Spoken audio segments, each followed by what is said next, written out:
के इलेक्शन थे वो भी मनसूख कर दिए।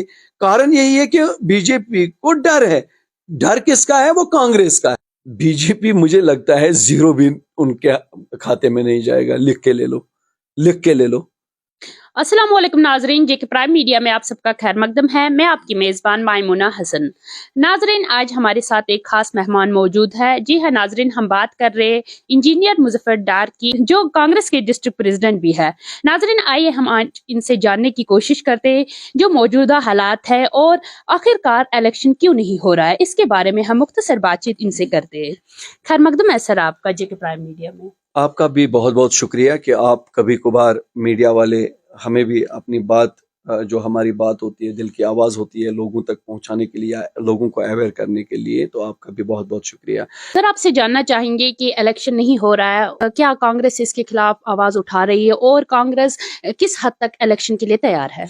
देखिए, आपको मालूम होना चाहिए कांग्रेस ही वो एक वाहिद पार्टी है आज जो बीजेपी को टक्कर दे सकती है और 24 में हमारी सरकार हो सकती है। और रही बात इलेक्शनों की, हर एक जो डिपार्टमेंट है, हर कोई महकमा, उस पर तो कब्जा तो बीजेपी ने कर दिया, चाहे इलेक्शन कमीशन ऑफ इंडिया हो और भी कोई हो। तो ये तो उनको फैसला करना है, लेकिन वो नहीं चाहते कि यहाँ इलेक्शंस हो, क्योंकि इलेक्शन से उनको डर लग रहा है। जैसे कि कर्नाटका में उन्होंने देख लिया क्या हुआ, जैसे कि हमारे इधर करगिल में उन्होंने देखा क्या हुआ, करगिल का तो उनको पता है। तो इसीलिए तो इन्होंने ये इलेक्शंस भी डेफर कर दिए। जो यहाँ के छोटे इलेक्शंस थे, जो यहाँ म्युनिसिपल के इलेक्शन थे, वो भी मनसूख कर दिए। कारण यही है कि बीजेपी को डर है। डर किसका है? वो कांग्रेस का है, क्योंकि कांग्रेस एक वही पार्टी है जो उसको टक्कर दे सकती है, और कांग्रेस ही वो पार्टी है जो कभी बीजेपी के साथ जाएगी नहीं। कांग्रेस खत्म हो जाएगी लेकिन बीजेपी के साथ नहीं जाएगी। और जितनी भी पार्टियां हैं, मैं मानता हूं क्लियर, ये बीजेपी की है। ABCD ये सारा वही है। और जो यहाँ की जो पार्टियां, उन्होंने बीजेपी को यहाँ लाया। उन्होंने बीजेपी के साथ, इससे पहले यूनियन मिनिस्टर थे वो, उसमें जब बीजेपी की सरकार थी। तो आज लोगों को फिर से बेवकूफ बनाएंगे तो कैसे? ये कैसे पॉसिबल है? हम अवेयर करते हैं लोगों को, फिर लोगों के उनका वो देखना है कि वो क्या करेंगे। लेकिन लोग तो आजकल हमारे हित में है। सारे लोग तो कह रहे हैं, हम अल्लाह से मांगते हैं कि कांग्रेस आए, क्योंकि बीजेपी ने हमारा बेड़ा गर्क कर दिया, एक अच्छी स्टेट को डिग्रेड कर दिया, एक यूटी में इसको तब्दील कर दिया। तो इससे बड़ा क्या? हमारा मेवा सनत जो था उसका सत्यानाश कर दिया। मुझे बताइए खुदारा, क्या डेवलपमेंट? रोड्स देखिए आप, यहाँ मेरा रोड है सुरसयार जो जा रहा है चावड़ा से सुरसयार, 1 साल हो गया, लोगों के कमर टूट गए। इतने सारे पेशेंट्स है उसी कारण कि कमर में कुछ हुआ, कमर में कुछ हुआ। आप देखिए रेशो कमर की प्रॉब्लम कितनी हो गई अब, क्योंकि कारण यही है कि रोड ठीक नहीं हुआ। 1 साल लग गया उस रोड में। अब कहाँ कहाँ का इंसाफ है? ये लोगों के लिए जो बेसिक फैसिलिटीज है वो प्रोवाइड नहीं कर पाते हैं। तो क्या करेंगे? ये कौन सा स्मार्ट सिटी? क्या स्मार्ट सिटी, स्मॉल सिटी बना दिया। और इलेक्शन के लिए हम 24 घंटे तैयार रहते हैं, ऐसी बात नहीं है। कल इलेक्शन हो, हम रेडी है। बात ये भी करते, जैसे कि हम देख रहे हैं सर्दियों का सीजन है और बिजली की बहुत ज्यादा कटौती हो रही है, तो आम इंसान बहुत परेशान है। तो इस हवाले से आपका क्या कहना? देखिए, ये अपने कमिटमेंट पे भी नहीं रहते हैं। जो कटलमेंट प्रोग्राम बना हुआ है, गवर्नमेंट रिटर्न ये होता है, ये पूरा रिटर्न होता है, थोड़ी ऐसा होता है। ये सर्कुलेट हुआ होता है, हर जगह है, मेरे पास ये है। तो आप मुझे बताइए, उस पे नहीं रहते हैं। अगर 12 बजे बिजली को आना है, 3 बजे जाना है, 12 बजे बिजली आती ही नहीं है, तो 10 मिनट कम 3 आते हैं, 3 बजे फिर चली जाती है, यानी कि 10 मिनट बिजली रहती है। तो ये कटलमेट प्रोग्राम जो इनका खुद का बनाया हुआ है, उस पे भी इनका भरोसा नहीं है, उस पे भी इनका कंट्रोल नहीं है। तो इन्होंने लोगों को पूरे मतलब क्या बताऊं मैं, परेशान करके रख दिया। आजकल लोग देखो सड़कों पे हर कोई है, पानी का सिस्टम देखो, पानी कहीं पे है नहीं, ऐसा तो आज तक नहीं देखा है। आप देखें, मैं डेली पानी की दिक्कत इतनी है, बिजली की दिक्कत इतनी है, तो क्या करें? इसके लिए एक रोड में लाने की जरूरत है। चाहे किसी की भी सरकार हो कल, चाहे हमारी सरकार सेंटर में हो, रोड में ये वंस फॉर ऑल ये खत्म करना है। ये प्रॉब्लम जो है ये एक ही बार सॉल्व करनी है, बार बार तो ऐसा नहीं नहीं चलेगा, ये पैसों का चक्कर है, पैसा कमाने का चक्कर लो। लेकिन ये एक ही बार, मैं फॉरेन में भी रहा हूँ, मैंने काम भी किया है बाहर, तो वहां का सिस्टम मैंने देखा ना, मैं वही देख के कह रहा हूँ कि अगर इनसे नहीं होता है मेरे हवाले कर दो, मैं दिखाता हूं इनको, ये सरेंडर करे लोगों के सामने, हमें नहीं आया, ये पूरा सिस्टम मेरे हवाले कर दो, मैं दिखाता हूं 24/7 बिजली कैसे रहती है कश्मीर में, और सर्दी के आयामों में भी 24/7। फिर जाके यहाँ कोई इंडस्ट्री वाला इंडस्ट्री खोल सकता है। अदरवाइज ये खाली लोगों को बेवकूफ बनाने के लिए, क्योंकि जो कोई पागल है कि अपना लाखों करोड़ों का पैसा खर्च करके वो यहाँ इंडस्ट्री खोलेगा। क्यों? वो दिल्ली में नहीं खोल सकता है, वो बंबई में नहीं खोल सकता है, और कहीं नहीं खोल सकता है, और जबकि यहाँ रॉ मटेरियल, उसका रोड तो बंद रहता है, रॉ मटेरियल यहाँ महंगा आएगा, तो क्यों खोलेगा यहाँ? तो पहले बिजली का सिस्टम ठीक करना पड़ेगा, और पहले मुझे लगता है इनको अपने दिमागों को ठीक करना पड़ेगा, तो उसके बाद बाकी कुछ हो सकता है। लोगों का ये कहना है जब इलेक्शन होता है तो पार्टियां हमारे घरों तक आती है, कहते हैं हमें वोट दो और हम आपका काम, लेकिन जब इलेक्शन के बाद फिर वो हमें जानती तक नहीं है। तो इसके हवाले से ये तो सही है, ये तो बिल्कुल, ये तो आपने आज बहुत अच्छा क्वेश्चन किया जिससे मैं खुश हुआ, इसीलिए तो मैं पॉलिटिक्स में आ गया। गुड, आपने बहुत अच्छा क्वेश्चन किया जो कि कोई मीडिया वाला करता ही नहीं है।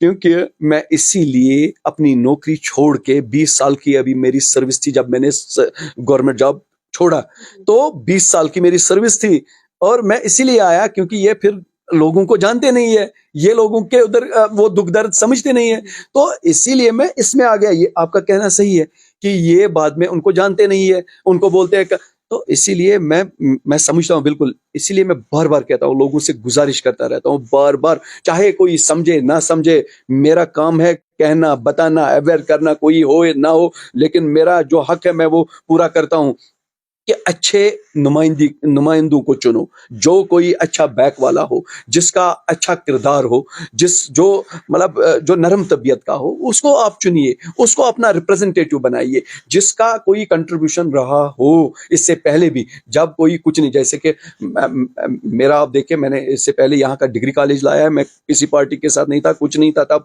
मैंने यहाँ लाया, मैंने लड़के दिखाया, मैंने वो आज तैयार है हमारा डिग्री कॉलेज यहाँ, लेकिन उसके लिए मेहनत मुझे करनी पड़ी। तो इसीलिए फिसबिल्लाह काम करने चाहिए तो अच्छे लोगों को, मैं लोगों से गुजारिश करता हूँ कि अच्छे लोगों को चुनिए आप, और अच्छे लोगों को भी आना चाहिए पॉलिटिक्स में, ये क्योंकि पॉलिटिक्स इन्होंने बहुत खराब कर दिया है, और ये मैं समझता हूँ ये इबादत है, और इबादत समझ के ही इसको करना चाहिए। तो मेरी गुजारिश है कि अच्छे लोग। बात करते हैं आर्टिकल 370 की, तो बीजेपी का ये कहना है कि ये एक ढांचा था, सिर्फ ढांचा रहा था, हालांकि बाकी पार्टियों ने इससे पहले ही तोड़ दिया था, अब हमने सिर्फ ये ढांचा हटाया। ये देखो, वो तो लोगों को बेवकूफ बनाते हैं कि ये ढांचा था। ढांचा क्या है? अगर ढांचा था तो हटाया क्यों? नहीं, मैं आपसे पूछ रहा हूं, अगर ढांचा था तो हटाया क्यों? तो ढांचे से डर क्यों था? ये ढांचा नहीं था, कहीं पे वीक भी हुआ था, मैं मानता हूं, लेकिन 370 कश्मीरियों की, मेरी, हमारी पहचान थी, इज्जत थी, और इन्होंने हमारी इज्जत के साथ खिलवाड़ किया, हमारी इज्जत इन्होंने छीनी, और इसका, और आपको भी, आप भी देखोगे कि आपको जल्दी वो दिखेगा, इन्होंने जो आर्टिकल के साथ छेड़ा उसका नतीजा भी आप जल्दी देखोगे, क्योंकि इन्होंने यहाँ के लोगों के साथ बहुत इस्तेसाल किया लोग, और ये इसलिए किया क्योंकि बाहर के लोगों को, जो बाकी स्टेट हमारे हैं, जितनी भी स्टेटें हमारी है, उनको, उन लोगों को बेवकूफ बनाने के लिए कि हमने ऐसे किया वैसे किया। अब इन्होंने आर्टिकल भी तोड़ दिया, 5 साल तो हो गए, अब मुझे बताया अभी तक क्या हुआ? अभी तक किस बाहर के लोगों ने यहां जमीन लिया? मुझे बताइए, क्यों लेगा वो? हर एक अपना अपना सिस्टम होता है, हर किसी स्टेट में अपना सिस्टम होता है, रहने का ढंग होता है, तो थोड़ी ऐसा होता है, ये तो ऊपर वाले का निजाम होता है, थोड़ी ऐसा चलेगा ये तो इन्होंने अब इन्होंने तोड़ दिया, लेकिन इन्होंने हमारे साथ विश्वासघात किया जो किसी ने आज तक नहीं किया, तो ऊपर वाला है तो इनको भी भुगतना पड़ेगा इंशाल्लाह, आप देखते रहिए। हम बात करें, बीजेपी का कहना है कि 50 पुलिस सीट हम जीत के रहेंगे, तो आपका टारगेट क्या है?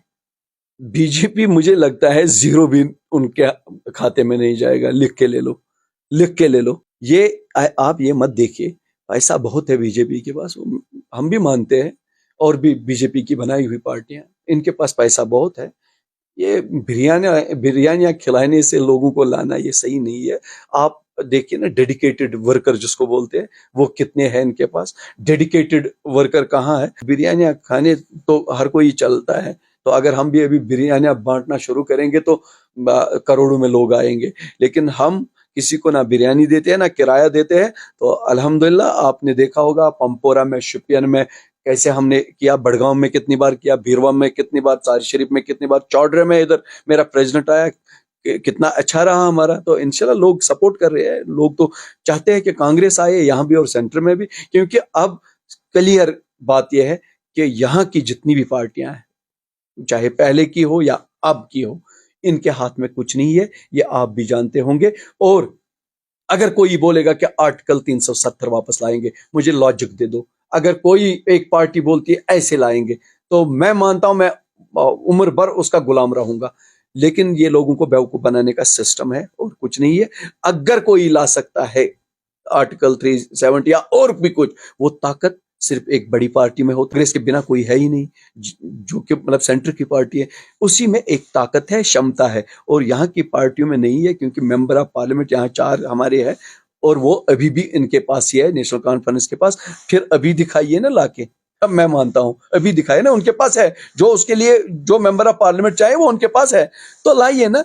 ये कांग्रेस का है, अगर दे पाएगी तो कांग्रेस, और कुछ नहीं है। बाकी लोगों को बेवकूफ बनाने का सिस्टम है और कुछ नहीं है। बीजेपी का ये भी कहना है कि जो पिछली सरकारें थी ये करप्टेड सरकारें थी, आज बिल्कुल करप्शन हमने J&K से खत्म किया। इस हवाले से क्या कहना है? नहीं, देखिए करप्शन तो हो सकता है, करप्शन हुआ होगा, लेकिन मुझे लगता है जितना बीजेपी में नाइंसाफी और करप्शन है उतना किसी में नहीं हुआ है, जितना मुझे लगता है। और कोई सबसे बड़ा करप्शन ये कि किसी को ये बात करने नहीं देते हैं, सच जो बोलता है उसको ऊपर से ही मतलब लगाम कस देते हैं।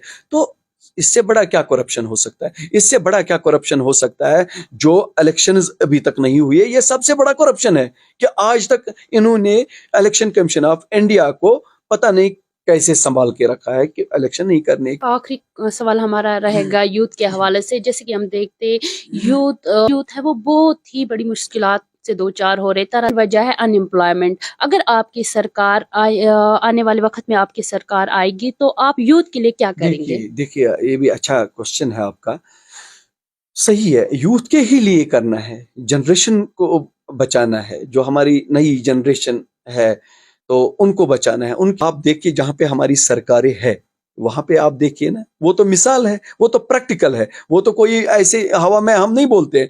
वहां आप देखिए बेरोजगारों के लिए क्या क्या हमने किया। आप देखिए गैस 500 का सिलेंडर है, और जहां पे हमारी सरकार है आप वहां देखिए। उसी तरह यहाँ भी हम जितने भी यहाँ डिपार्टमेंटों में जो आज तक बहुत सारे रिटायर हो गए लेकिन कोई नया लगा नहीं है, जितनी भी वैकेंसीज है हम जल्दी उसको पूरा करेंगे, और उसके बाद जो युवाओं के लिए हम क्रिएट करेंगे, जॉब मुहैया करेंगे, कोशिश करेंगे उसके लिए कि पूरा मतलब जॉब प्रोवाइड रख सके हम नौजवानों के लिए, ताकि वो गलत रास्ते पे न चले।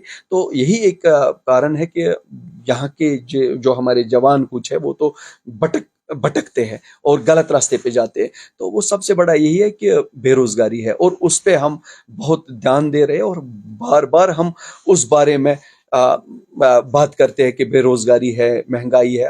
हमें दिखाई नहीं दे रहा है, हम भी देख रहे हैं कि कितनी बेरोजगारी है। तो इंशाल्लाह हमारी सरकार आती है, लोगों का सपोर्ट रहेगा, तब जाके हम कुछ कर सकते हैं। जब पब्लिक हमें, क्योंकि पब्लिक एक बड़ी ताकत है, अगर वो हमें इख्तिदार में लाती है तो हम वादाबंद है, और हम विदिन मुझे लगता है विदिन मंथ्स हम ये क्लियर करें। जो भी हमारे मैनिफेस्टो, इलेक्शन मैनिफेस्टो में होगा वो हम विदिन नो टाइम पहली कैबिनेट में, जैसे कर्नाटका और कई हमने दिखाया, राजस्थान में भी हमारी सरकार दोबारा आने वाली है, जैसे कि हम ने वहां भी दिखाया कि पहले ही कैबिनेट में हम उन वादों को, जो आपने पहले भी जिक्र किया था कि फिर ये वादे पूरे नहीं करते हैं, तो हम चाहते हैं कि जब हमारी सरकार आएगी तो हम पहले रोजगार और ये जो पहली कैबिनेट में हम इंशाल्लाह इसको हल करेंगे।